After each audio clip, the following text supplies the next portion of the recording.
Good afternoon. Thank you for joining us this afternoon for our fourth session or webinar on building business value. Today, we will be focusing on the exit checklist. And I know a lot of people don't know what an exit checklist is. And for those that will be hearing this for the first time, I hope you're going to get some information on what to do when you prepare to exit your business. My name is Nthabiseng Maidi, and I just want to alert you that we will be recording the session so that it can be available for those that will be accessing it on YouTube. And for those that would like to get the recording, you are most welcome to request the recording. So as an introduction, at MMCP, we are about building sustainable, scalable, and sellable businesses. And we have decided to get into this space because we have seen that most business owners are stuck in a rut of just using their business as a lifestyle more than them creating a legacy for themselves. So our aim and our mission is to create businesses that are sustainable, scalable, and sellable. As I indicated, my name is Nthabiseng Maidi, and I am a CA, and I also hold an LLB. I've got an MDP in BEE law as well as EDP from VETS. I'm an international certified coach with the Value Builder coaching system, and I actively manage two entities, one in business advisory services, and then the other one is in wealth management. I have experience in being a non-executive director in both listed and unlisted entities. And some time ago, in my earlier years, I managed a private equity fund where I was managing a fund on behalf of one of the four big insurance companies in South Africa. And I also held CFO positions for several of the entities. So the big question is, as a business owner, are you ready to exit your business, or is your business ready for you to exit? I've decided to come up with this topic as I've seen some colleagues in the industry that are very old. When I say old, the person is still at 80 and they're still working. And some feel that my family started this business so many years ago, and we cannot generate enough money out of the business. And I don't think I want to get out of the business.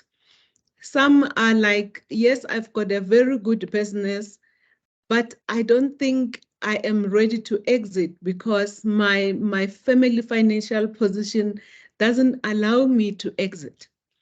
So you've got these two questions that you need to grapple with as to what do you do. And today we are going to try to answer or just to give guidance on how to tackle either of these two questions. And just going back, I think that the one myth that we have as business owners is that we need to own that one business for the rest of our lives. And we have seen some of the most successful businesses.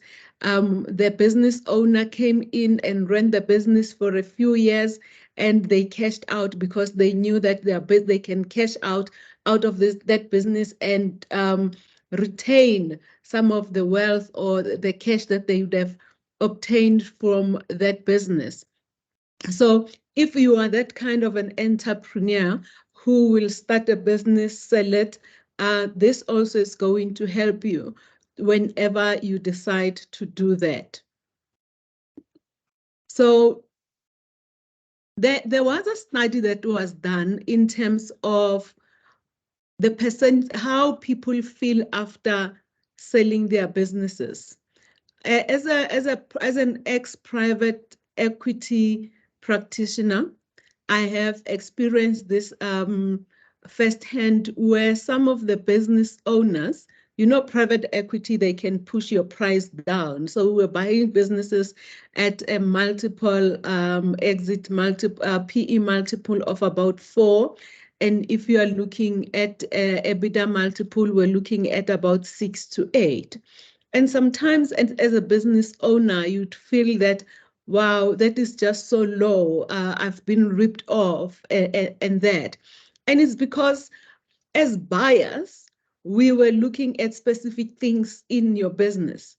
If your business did not fulfill those, then we would discount the price of your business.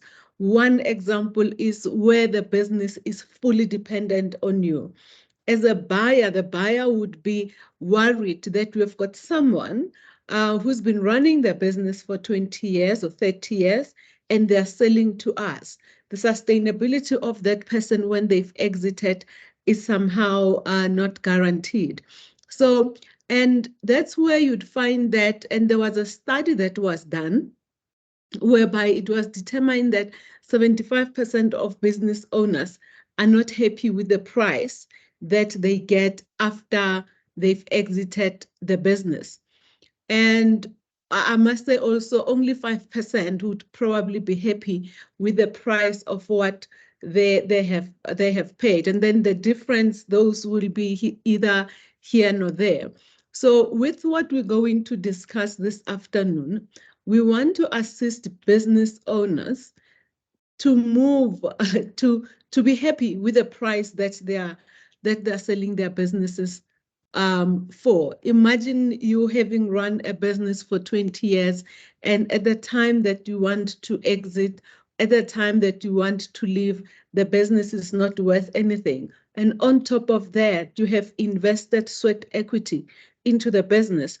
And unfortunately, the business doesn't even offer you that much. So this program that MMCP is running allows business owners to actually look at what a potential buyer would look at in your business, so that you fix those. When you have fixed those, that actually makes your business valuable. And at the time that you want to sell it, you can determine the price that you want to sell at, and you will be satisfied with that price. So here we're looking at 5 steps that one needs to determine or to look at to have a lucrative exit from your business. So if the day you decide that you want to exit the business, there are 5 things that you need to look at. The first one is you need to be clear with your why you are exiting the business, because that also is going to determine the price that you are going to get or you're going to demand from a buyer. The next one is align your exit with the type of reason you are leaving the business for. If there is no alignment, we'll see that you get some frustrations. We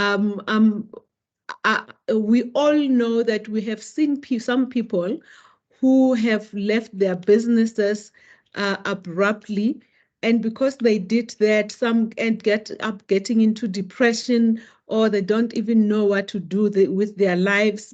First, imagine not getting a good price for your business. Second, not leaving your business abruptly, you end up not being affected. Not long ago, I met a couple who have been in the poultry industry for many years. Unfortunately, the gentleman fell ill. They're forced to exit the business. They see their business as a very good asset, but when I looked at the business, for me, it was not worth what they wanted me to pay for that business. So those things are important. They need to be aligned. The next step is to figure out your number.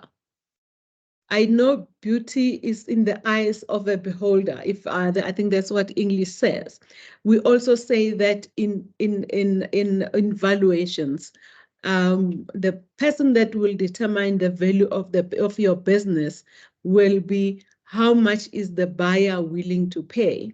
Some buyers will say, I'll even pay you a premium. Some would say, I will not even pay you that. I'm going to discount your price because of certain things that you have or you don't have in your business. So you need to understand your number. Decide what role you are going to play when you have left your business. And there's different ways. You don't need to, you can either take your money and say, I'm going to travel. You can take your money and go and start your next big project. You can take your money and use it philanthropically, or you can just decide to exit the business, but leave your money in there and be the chairperson of a business. So we'll go into detail for that. And lastly is to plan your evaluation. So those are the 5 steps. So what we're going to be doing from here on, we are going to look at each step in detail. The first one is being clear with your why. There are push and pull effects whenever you want to exit a business. And the first ones that we'll look at, which are the push ones, where you, as a business owner, you need to diversify. You have run the business for 20 years and all of your assets or all of your wealth is sitting in that one pot. We have seen with COVID that some businesses were severely affected because the business owner only had one and they were dependent on that. But where one had a diversified portfolio, it's much easier to navigate. So as a business owner, you might want to get out because you need to diversify.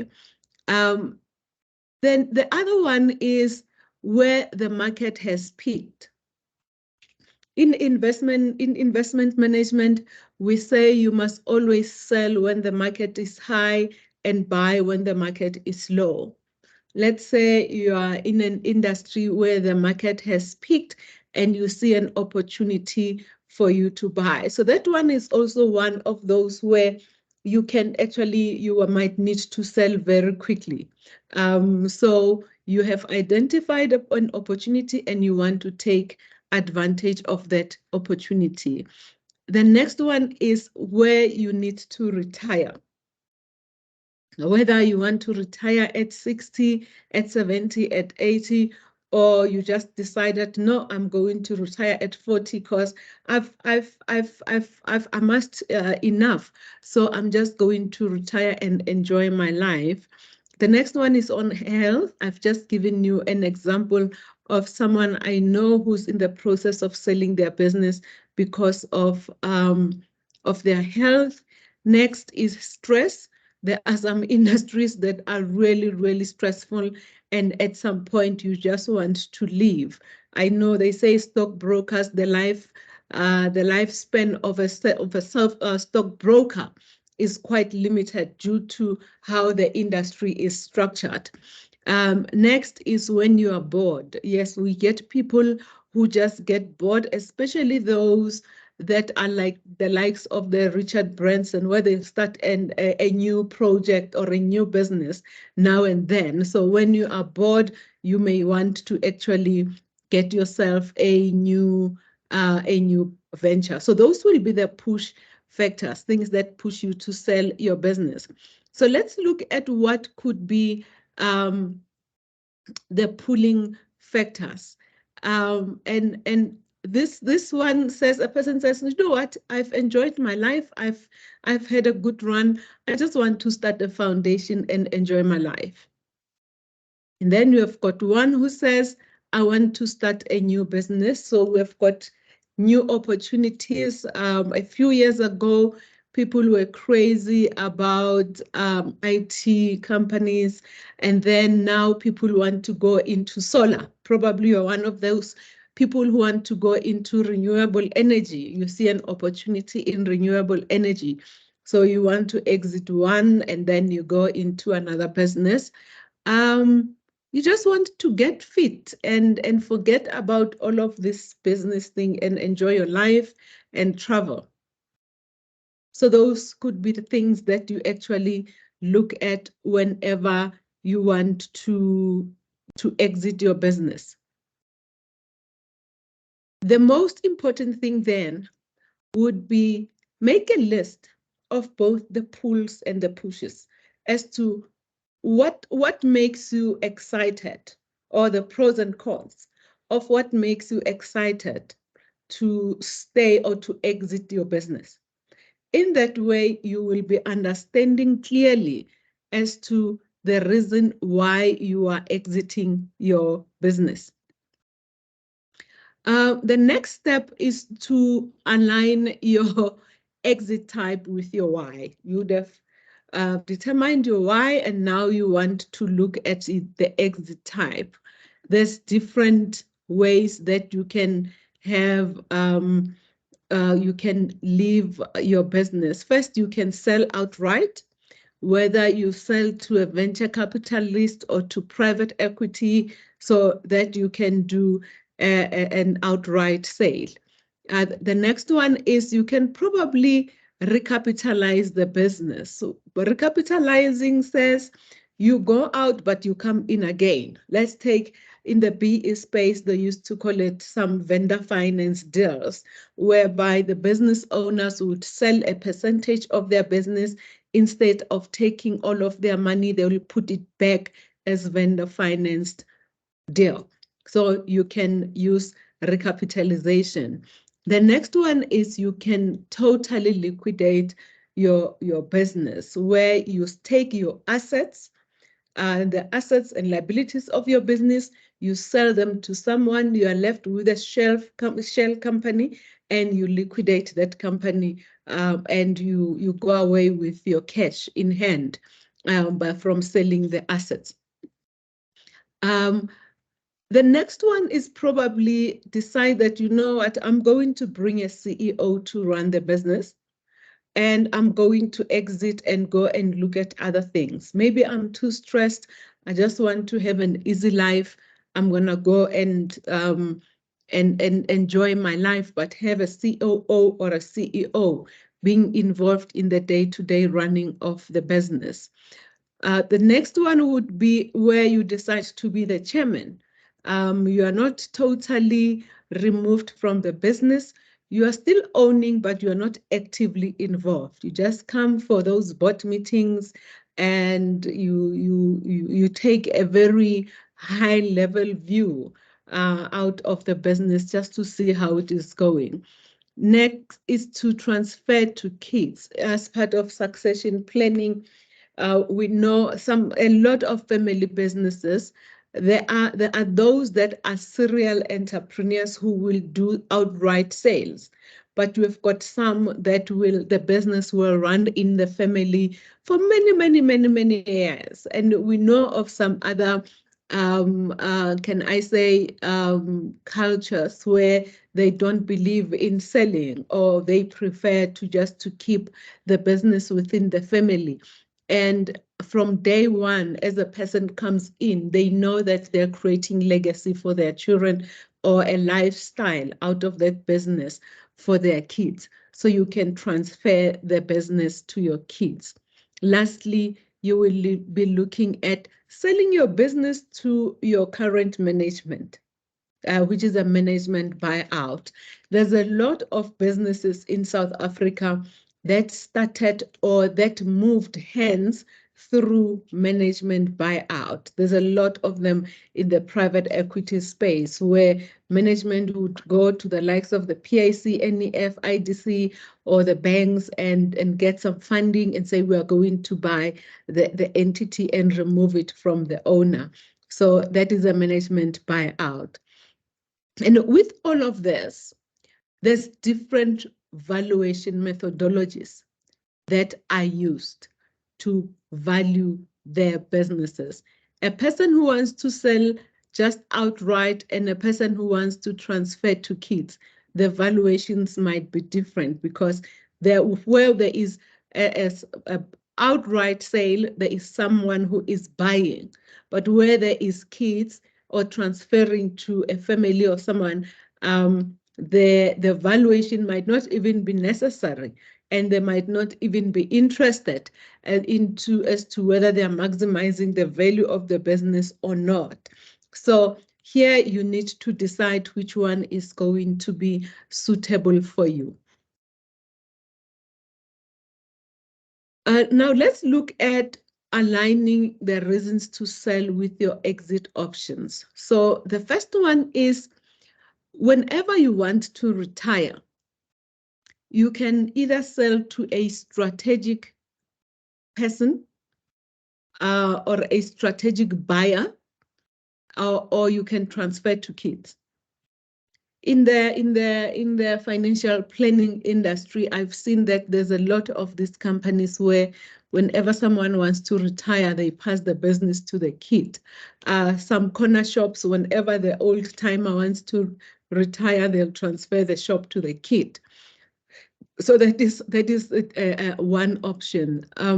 Where the market has peaked, the best buyer would be a strategic buyer, because that buyer as well sees that market peak as a start for them to take the business forward. That would be another option. Where there is risk aversion or you want to minimize your risk, you exit, you cash out, but you come back again, it's a recapitalization. So you get someone to come and be a cash shareholder with you. They pay you your money. You borrow the business, some of the money that you got, and you maximize. So you'd have received some money, and you can actually go and do something with it. Where you are bored with your business and you're like, I'm done with this business, you can liquidate the business. You know, as I said earlier, you can sell the assets, and whatever you get out of the proceeds of selling those assets, you can actually liquidate the business. Where there's something else you want to do and you want a CEO or a COO, you need a COO to take over. There you'll still be a shareholder in the business and owner of that business, but somebody else will be running it. Just like when you want to be a chairman, somebody else will run it. Or if you want to have a strategic partner, they can actually be a partner in your business, but take an active role in the management of the business.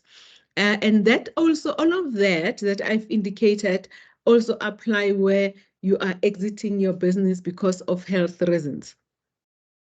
So you can either liquidate, you can sell to outright sale, you can transfer to your kids, or you can do a management buyout. So there's different options that you can align your why to so that you get the maximum out of that sale.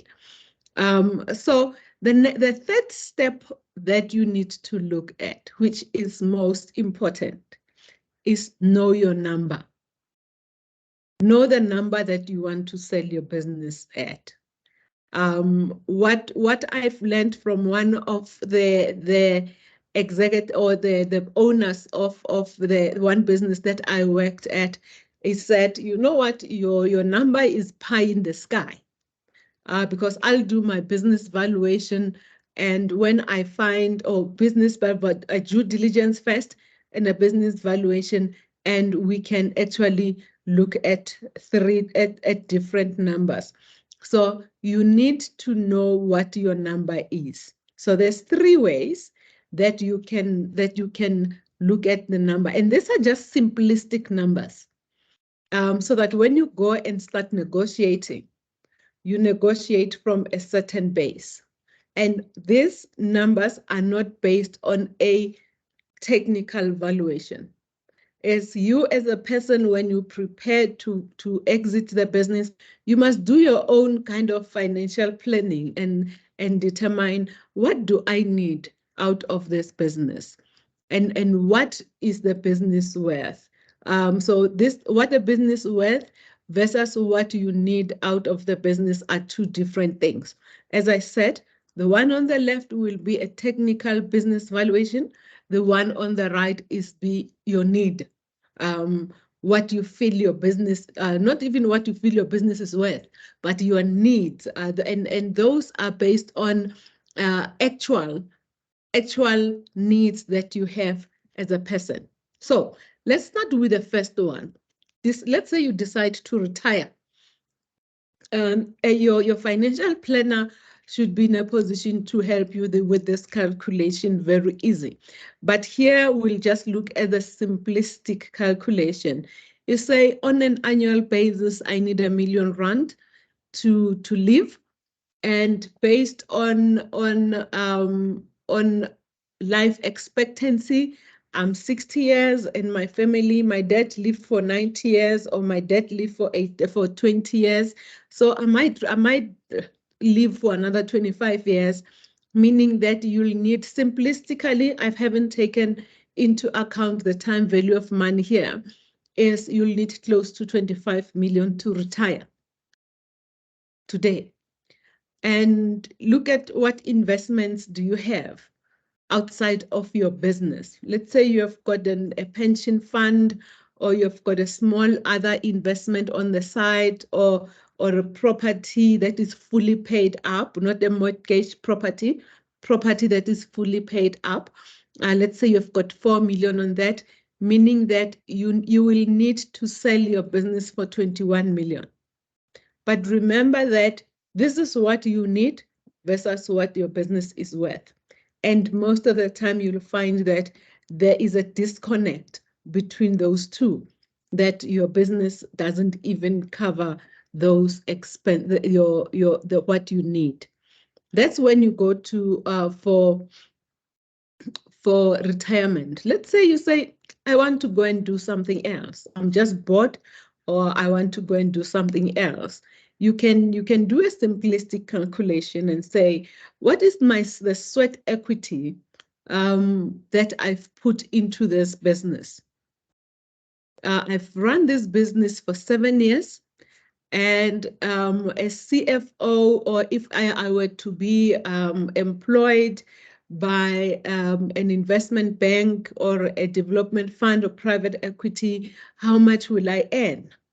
Let's say I would have earned 2.2 million, but I look at what I'm currently getting out of this business, meaning that my investment of time, or my sweat equity, is 1.4. If you want to recover that, you will say, I'm going to multiply the 1.4 by 7, and then you'll sell the business for 9.8. Whether that is correct, is a true valuation or not, this again, you'll probably find that there is a disconnect between the value of the business and what you would like to get out of the business. So that is the second one. So here we just want to indicate to people the importance of building a business that will enable you to do any of those 4, or how many are there, of 6 things that you can do in a business, whether you're selling, whether you want to retire, or whether your health has affected you cannot work, or something like that. So these are just simplistic numbers that you can do for yourself. If you want to do a very detailed calculation, you can contact your financial advisor, who will be in a position to help you with the exact number, so that when you sell or when you exit, you are in a position to get a proper value for your business. The next thing is, what do you want to do when you exit?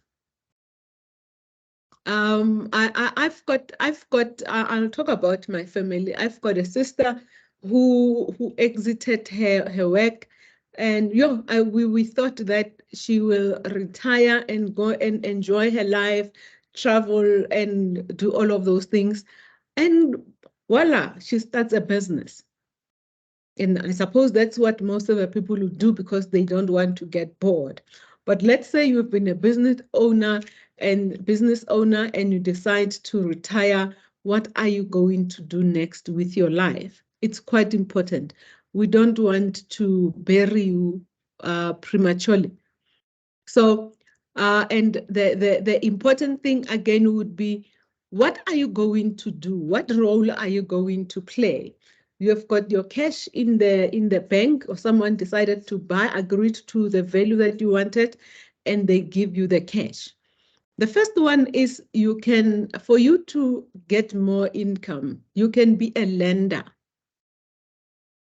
So here I'm just showing you the difference. You can either take your cash, put it in the bank, or go and invest it at Allan Gray 91 Coronation, where you'll get, or you buy a living annuity where you get monthly income. Or you can say, I'm going to be a lender. I've sold the business for 5 million, but I'm not going to take the entire 5 million. Remember, I spoke about, you take your money out and you put it back again, almost like a recapitalization. So here you can say to the seller, to the buyer, no, give me 4 million, and the other 1 million, I'm going to reinvest it into the business. That same business that you are working, that you are in. So if you are confident enough that that business that you are exiting is a good business and you have run it well, that the people that you have left in that business will run it properly and it will give you returns, you can say, I'll lend you the 1 million at 18%. Yeah, 18% it's possible, because private equity companies, their internal rate of return is even north of this. If you look at vendor financiers, their returns are even north of this. So you can borrow them the money at 18%, and over 5 years, you've made an extra 1.4 million. So in total, out of your exit, you'd have made 6 million. So that is one option. The role that you can play, you can be a lender. The next role that you can play is the private equity space. They are not really amenable, or they don't like doing outright purchase, or where they give you your 5 million upfront and you run. No, they would actually want you to either do an earn-out. An earn-out meaning, instead of them paying you your full sale price on day one, they will pay you in tranches based on achievable milestone. You said your business is doing extremely well, and you are confident that it will be sustainable for a new owner to come in, so that they will probably say, to prove that this is a sustainable business, let's pay you this 5 million over 3 years. Then you can renegotiate and say, I'm not going to take that. I'm going to, whenever you achieve your goals or the milestones that would have agreed, the price is going to change. You can do a multiple which is higher than what you are selling for today. Let's say you say, instead, if you can give me the 5 million today, it means on an earn-out model, you are going to give me double that, or 9 million, because I've waited to get my money. I would have taken my money and left, but you wanted me to do an earn-out. In that way, you can negotiate a much higher price. So here, they pay you 3 million upfront, and the earn-outs, let's say they do give you 222 over 3 years, and you end up getting 9 million. Who doesn't want to get 9 million over a period of 4 years or 5 years, and which is almost double what you would have gotten in day one? You can use an earn-out. I'm going to be having another webinar later on in the year where we will be talking about some of the concepts that are used within the private equity space or in the venture capital space whenever they are buying businesses, and some of the important things that one needs to be on the lookout for whenever they sign their sale contract. The next one would be where you are a consultant. I've seen this again many times, whereby the new purchaser would say you must stay in the business for the next 2 years so that you can transfer your skills. So we are happy to give you not your full price, but we'll give you probably 95% of your money. But because we want you to be a consultant, you must stay for a year and we'll pay you a salary. In that way, you have gained an extra 300,000 because they've paid you a salary on top of what they had paid you from buying your business. Lastly, we are going to look at where you recapitalize your business. And here is you become a shareholder again, where you say, instead of giving me that money, give me, because I'm bringing in another shareholder into the business, instead of selling outright, you say the new shareholder, come in. The value of the business is 10 million. I'm going to give you 30% or 70% of the business. I'm going to be left with 30. So out of the 10 million that business owner would, or the new business owner would have bought the business at, you will take 3 million, and then the other one capitalizes. Later on, when you want to sell, you sell at a much higher price. And in that way, from the recapitalization of your business, you can actually get much more. So those are the 4 roles that you can play in the business if you want to exit your business. So if there are those that have got questions, you are most welcome, because this is going to be on YouTube. You are most welcome to post the questions and I'll respond. If you have got questions now, you can also put on the questions in the chat box and we will be able to give you the answers in more detail. Let's look at the last step, which is pinpointing the spot that where you want to be in the matrix, the exit matrix. So there's different areas. And one of them, when you look at the left axis, we are looking at maximizing your cash payouts or your process. And on the right hand side, on the vertical axis, or on the horizontal, is your willingness to stay on during the transition, because that as well has got an impact on the price or who you sell to. With a strategic buyer, you'd most likely increase the price that you want to get from them. But there's 2 types again of strategic buyers. One who wants to take over your business completely because you are a competitor. That one would not even want you to stay in the business.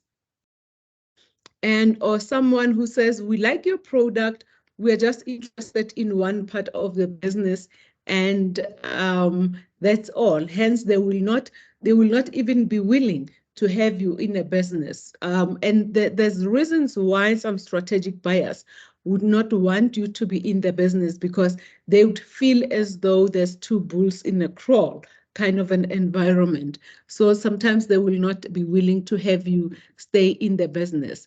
Where you are liquidating the business, you must know that when you liquidate, you might not get the price that you wanted, because you're just liquidating. No one is interested in your products anymore or your business. So you're just selling so that you can get some money and move on and do something else. The next one is recapitalization. When you look at all of this, as I've plotted them here, it can give you an idea of your willingness to stay in the willingness to stay in the business, and how you can maximize value for yourself, or how you can maximize the profits of your business when you exit. So you need to know, remember your why at the beginning. So you need to understand that all of that has got an impact on the two drivers, or on the two exit, what do you call this? 2 points. Lastly, so let's look at, just in summary, what we've spoken about is that get clear on why you want to exit, align your exit type with your why, figure out your number. The next one is decide the life you want to live post the exit, and lastly, pinpoint your spot on the exit matrix. If you have got all those things clear, you can then start working on your exit. But before you can actually exit your business, there's important things, because it doesn't make sense for you to exit a business that is not going to give you maximum value. So the two questions that you need to ask is that, is your business ready to be sold? That is the first thing.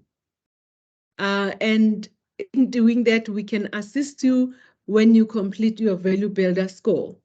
The next one is, you as an individual, are you ready to personally exit your business?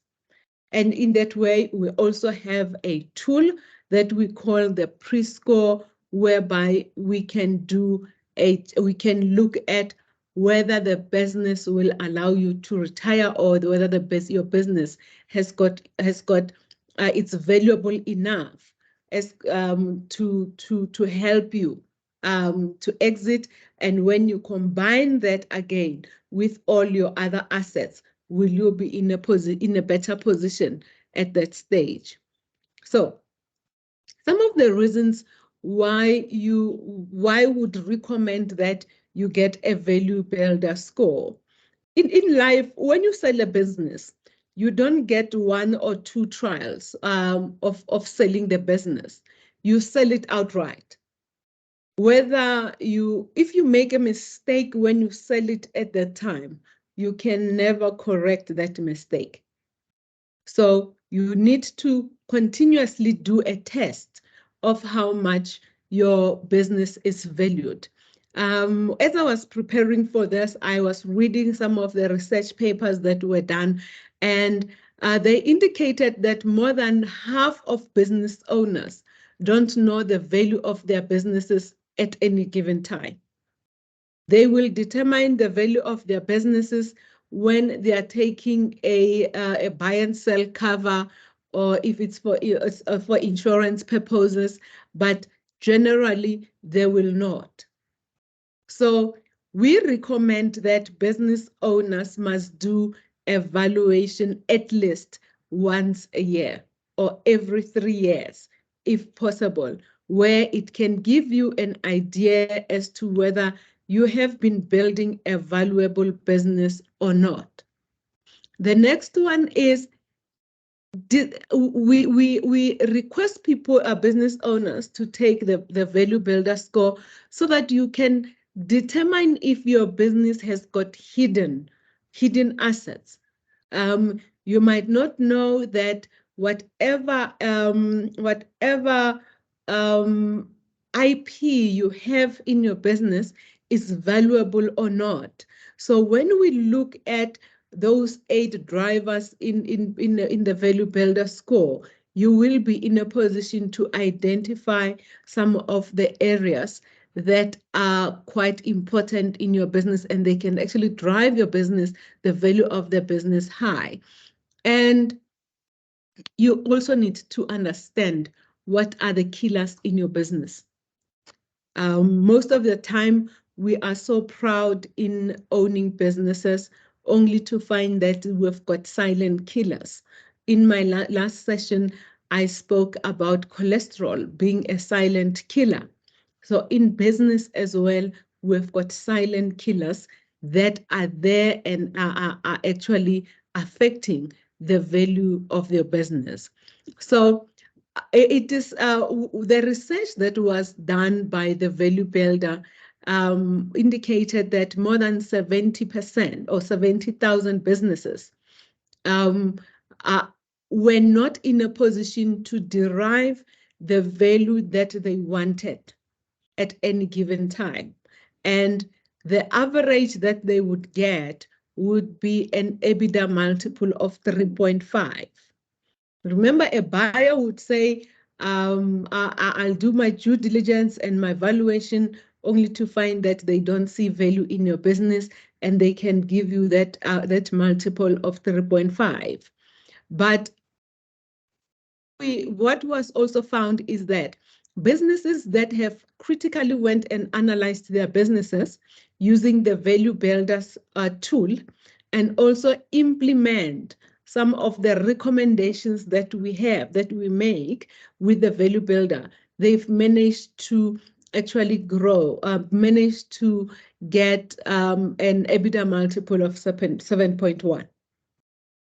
So this just shows that before you can actually decide to exit, there are certain things that you need to work on to make sure that you have built a valuable business that will allow you to exit without any problems, where you can command the price that, or the proceeds, the price that you want to get out of that business. So how we actually do it. So this is just the evaluation that we have done, where we can indicate that before a business took the Value Builder score, they were doing a pre-tax profit of about 800,000. And when you use a multiple of 3.5 on pre-tax, the business is valued for 2.8. Imagine having run a business for 10 years, or 12 years, 15 years, and a buyer comes in and values your business at this price. You don't want to do that. I would be shocked myself if I were to do that. I would actually want to die.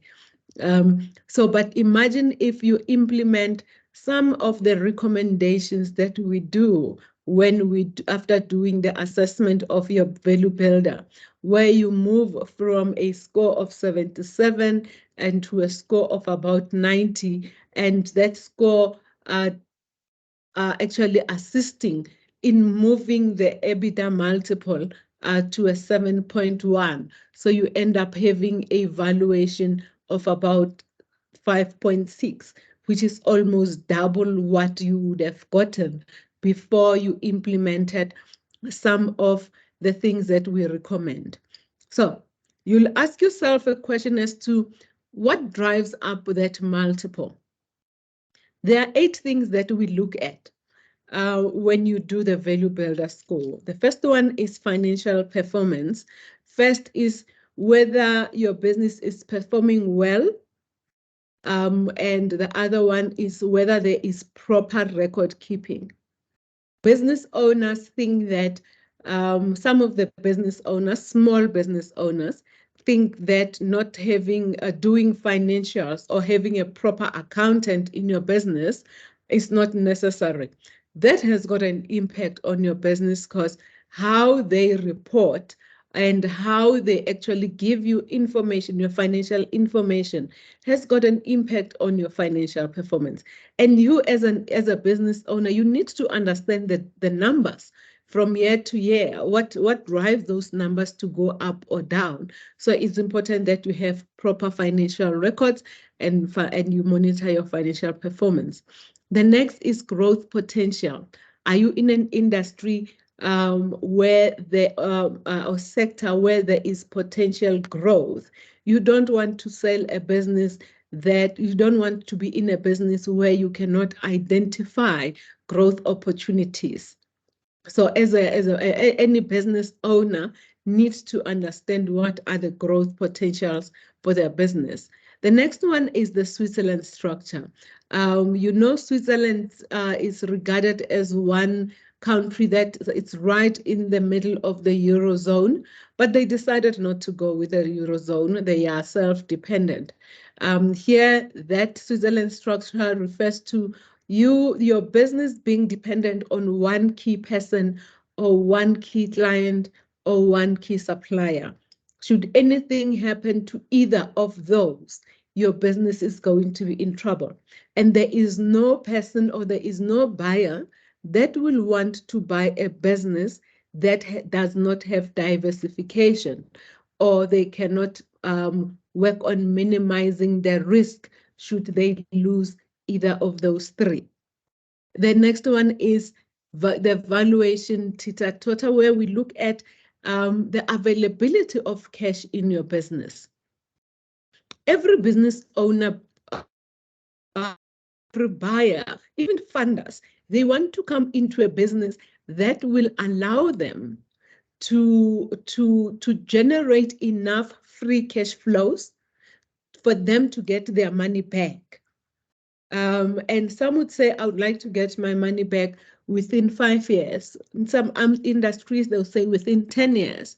So there should be some returns out of that business, and cash returns are very important. Recurring revenue indicates that there is predictability of revenue, and the business will be able to operate in the next 2, 3, 4 years because there's recurring revenue. I've got experience in someone who came and wanted me to value their business, and when I looked at their revenue, they were getting tenders, and it was 2 tenders a year. The revenue, it was boom, boom, and that's all. Is that business valuable? Not really. You could be doing 100 million, but for a new buyer, they are not sure whether that is sustainable. So you need to have revenue that will make sure that your business is recurring. And the next one will be monopoly control. Are you in an environment where you can exercise monopoly, whether it's by having a niche market, or whether by being in a certain area geographically. Those you need to determine. If you are in an environment where everyone sells everything and you are one of them, there's no competition. There is competition, but it's low because your product is being sold in every corner. There you are not actually maximizing the growth of your business. And customer satisfaction, customers determine our businesses. One bad word from a customer who's very influential can affect your business. So here we look at the Net Promoter Score, where we look at whether your clients can actually recommend your business to other people or whether they are detractors. The last one is a hub and spoke. As the business owner, are you the hub of the business? Are you the bottleneck of a business? Because sometimes we say we are business owners only to find that we are bottlenecks, and our businesses are not growing because everything has to come through you. If you are not there, the business doesn't operate. We encourage business owners to build businesses that will run for more than 3 years, for more than 3 months, without them. In that way, that business is sustainable. But for as long as your business is fully dependent on you, there is acquirers are going to be very sticky in terms of the price that they are willing to pay. So you need to create a business that has got systems that can run without you. So what you need to do next, the next steps, is what you can do is you can, I'm going to post in the chat now. You can go and do either one of the two. You can go and do the value builder score, where you determine the value of your business. Or you can go and do your pre-score, where you determine whether you are ready to actually exit the business. So these are the, and when you have done that, we will give you an opportunity to discuss the results with me, and we can put in, if you are interested in a coaching session, we can put in a plan on how we can assist you. We're currently having a cohort of 4, that is 6, I made a mistake, of 6 that is on the program currently. Last year we had 4 that have finished, so we continuously take in people who are interested in doing this. Lastly, as a thank you from us, we have got a book, the Exit Checklist, that you can actually use whenever you decide to exit your business, whether it's now or it's in the next 10 years. We've got the book available for you, and I'll also put in a link where you can access the book. And this is a form of us saying thank you for attending the session this afternoon. And for those that will be accessing the session on YouTube, you are most welcome to download the book and use it. And from us at MMCP, we would like to thank you for taking this opportunity to actually attend the session, and those that will be on YouTube to go through our recordings. And do not forget to subscribe to our YouTube channel, and also do not forget to like our social media pages that you will find at the bottom of our YouTube recording. And thank you so much for this afternoon. Have a good afternoon. Bye.